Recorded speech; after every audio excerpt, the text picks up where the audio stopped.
बड़ी सब लोगन में, अरु गर्ज बिना को आवे न जावे। गंगा कहे सुन साह अकबर, गर्ज ही बीवी गुलाम रिझावे। केवट कहता है अरे मुझे गर्ज नहीं है, भगवान को गर्ज है। केवट अपनी पत्नी को बुला लाया है और भगवान के चरणों को धोने के लिए बैठ गया। पत्नी पानी डाल रही है और केवट चरण धो रहा है और इस प्रकार चरण रगड़ रगड़ के चरणों को दोनों हाथों से धो रहा है। भगवान राम खड़े खड़े हिलने लगे। अब राम जी बोले अरे थोड़ा धीरे केवट है। तो केवट बोला काहे के धीरे हैं, आखिर मैं खतरे से खेलने जा रहा हूँ, अगर जरा सी भी कहीं रज रह गई तो हमारी नौका तो देवी बन जाएगी। लखन जी सोचते हैं अब इतनी सी इसकी नौका, आखिर प्रभु के सामने क्या कीमत है इस नौका की। लेकिन नखरे तो देखो कैसे कैसे नचा रहा है हमारे सीधे साधे प्रभु को है? सही है भैया, गर्जी है ना, एक गर्ज क्या ना करा दे। अरे रानी भी गुलाम के हाथ जोड़ती है, जोड़ती नहीं। रामू देख तू कल जरूर आ जाना, कल मेहमान आने वाले हैं, बहुत सारा काम होगा, चाहे कुछ भी कर पर देख कल जरूर आ जाना। शहरों में आजकल राम के बिना तो चल सकता है पर रामो सेवक के बिना कुछ नहीं चलता मेरे प्यारे। केवट ने भगवान के चरणों को धोया, अपने उपवस्त्र से चरणों को पोंछा है, फिर केले का पत्ता बिछा करके ठाकुर के चरणों को उस पर पधराया है। चंदन अक्षत पुष्प तुलसी से पूजन कर प्रणाम किया, आरती उतारी, फिर भगवान का चरणामृत केवट ने लिया और उसकी पत्नी ने लिया। अकाल मृत्यु हरणम सर्वव्याधि विनाशनम, रामोपादोदकम तीर्थ जठरे धारयाम्यहम्। केवट ने भगवान का चरणोदक ग्रहण किया, पत्नी ने लिया, सब कुटुंबी जनों ने लिया। अब कठौते में थोड़ा सा चरणामृत बच रहा। तभी राम जी बोले भैया विलंब हो रहा है, तनिक जल्दी पहुंचा दो। केवट बोला प्रभु हमारा नियम है कि जो पहले आए उसे पहले और बाद वालों को बाद में पार उतारते हैं। अब आपसे भी पहले जो लोग प्रतीक्षा कर रहे हैं उन्हें पहले पार तो उतार दें। प्रभु श्री राम ने इधर उधर नजर डालकर केवट से कहा परंतु यहाँ तो कोई है नहीं। तो केवट बोला सो तुम्हें नहीं दिखेंगे, आखिर हमारे हैं ना, इसलिए हमें ही दिखेंगे। तो भगवान बोले कौन?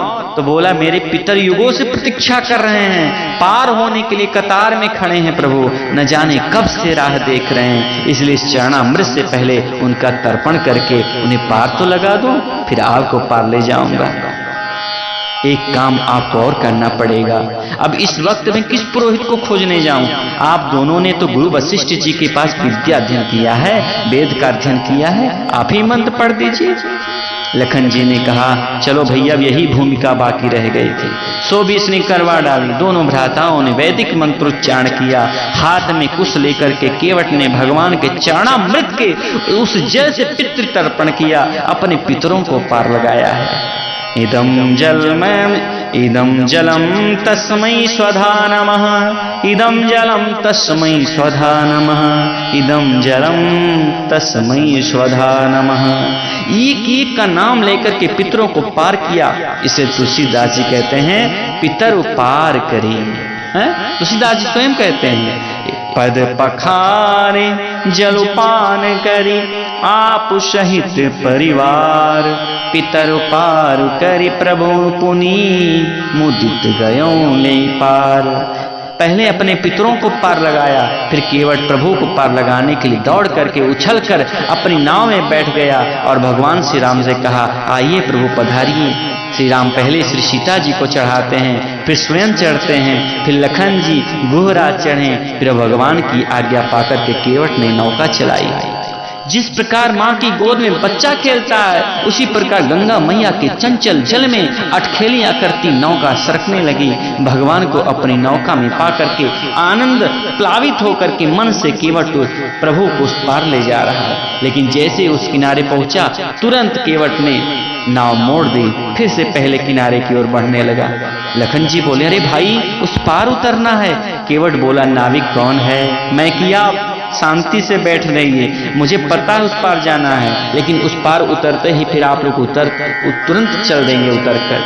अरे जीवन में प्रभु दर्शन का यह आनंदमय क्षण जो मुझे लंबा अंतराल के बाद मिला हुआ है, उसको मैं ऐसे थोड़ी जाने दूंगा। अरे आपने हमको कम थोड़ी सताया है प्रभु। प्रभु दर्शन का यह आनंद मच्छर लंबा चले तो आपको क्या कष्ट है? 14 वर्ष वन में ही तो बिताना है, मेरी नाव में थोड़ा अधिक समय बिता लीजिए। अरे वन में कुछ काम वाम तो है नहीं। और जैसे ही पहले वाला किनारा समीप आने को हुआ, केवट ने पुनः नाव का गंतव्य की ओर मोड़ दिया। भगवान श्री राम को भी कहना पड़ा, बस भाई बस, अब तो 2-4 फेरे हो गए, बहुत हुआ, अब तो पार कर दो। केवट ने कहा, प्रभु इतना नहीं, इतनी फेरों में आप अकता गए। अरे आप तो हमको 84 लाख फेरों में जाने कब से घुमा रहे हैं, हमने तो कभी शिकायत नहीं की। अरे जरा हमारी व्यथा को भी समझने की कोशिश करो। भगवान ने कहा, तुझे नहीं घुमाऊंगा, यह मेरा वचन है, चल तो हमें पार लगा दे। पद पखाय जलपान करी आप सहित परिवार, पितर पार करी प्रभु पुनी, मुदित गयो ले पार। उस पार लगाया। केवट पहले कूद कर उतरा, फिर सीता जी, राम, लखन जी उतरे। अब केवट ने भगवान के चरणों में दंडवत किया। केवट उतरे दंडवत कीन्हा, प्रभु इस कुछ नहीं कछु दीन्हा। यहाँ तक कि केवट ने भगवान को दंडवत नहीं किया था, क्योंकि यह दंडवत का अर्थ जानता है। एक बार यदि दंडवत किया तो फिर जैसे प्रभु कहेंगे उसे करना पड़ेगा। लेकिन वह तो चाहता है कि जैसे जैसे मैं कहूँ वैसा वैसा प्रभु करें, इसलिए उसने दंडवत ना करके बाद में किया। भगवान को संकोच हुआ कि मैंने उसको कुछ दिया ही नहीं। पिया के हिया की जानने वाली सिया ने मन मुदरी मन मुदित उतारी। बहुत सुंदर गोस्वामी तुलसीदास जी ने लिखा, क्या पियहिया की सिया जान निहारी, मणि मुदरी मन मुदित उतारी। पति के हृदय को जानने वाली मेरी माता ने मुद्रिका उतार दी। भगवान ने मांगा भी नहीं। अब मां जान कैसे गई? अरे पति का हृदय पत्नी के पास रहता है और पति का मन पत्नी के पास रहता है। पत्नी का भाव, उसकी आत्मा पति के पास रहती है और आत्मा का ही तो काम है सारा। मन जब एक दूसरे के पास रहता है तो दुखी नहीं होता, और जब दुखी होता है तो पास भी रह करके आदमी समझने का एहसास नहीं करता। इसलिए पास ही रहिए, एक दूसरे को समझिए, नहीं तो रहे रहिए। आपका क्या होगा? एक दूसरे का स्वभाव समझ में आ जाए तो जिसका स्वभाव जैसा हो उसके अभाव प्रभाव को पूरा करके साथ रहना चाहिए। क्यों? साथ रहे बिना काम तो नहीं चलेगा। मणि मुद्रिका उतारी, अपने प्रिय के हृदय की बात को बिना कहे ही समझने वाली सिया जो बिना कहे ही तुरंत अपनी मुद्रिका उतार कर प्रभु को दिया। भगवान ने कहा, केवट लो उतराई, ये तुम्हारा उतराई का चिन्ह है, इसको तुम ले जाओ। अब केवट भगवान के चरणों में गिर पड़ा। आज मुझे क्या नहीं मिला प्रभु? मेरा दोष, मेरा दुख, मेरा दारिद्र्य सब मिट गया प्रभु, मेरी कृपा हुई मेरे ऊपर। राम जी ने कहा, नहीं नहीं ले लो। केवट बोला, नहीं प्रभु, हमने आपकी सौगंध खाई है, आपके पिता की सौगंध खाई है, हम नहीं ले सकते। भगवान ने कहा, तुमने दंडवत किया है, अब हम जो कहें सो करना होगा। तो केवट बंध गया, बोला ठीक है। फिर 3 बार मोहि जो देखा। 14 वर्ष के पश्चात जब आप लौटेंगे उस वक्त आप जो भी दे देंगे उसे यह दास प्रसाद मान करके ले लेगा।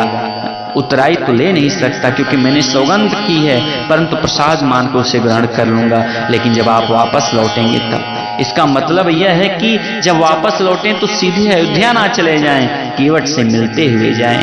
केवट ने यहाँ प्रभु को बांध दिया, उस प्रभु को जो किसी ऋण में नहीं रहता, केवट उसे अपने ऋण में रखता है, क्योंकि ऋण में रहेंगे तभी तो भगवान केवट के पास आएंगे।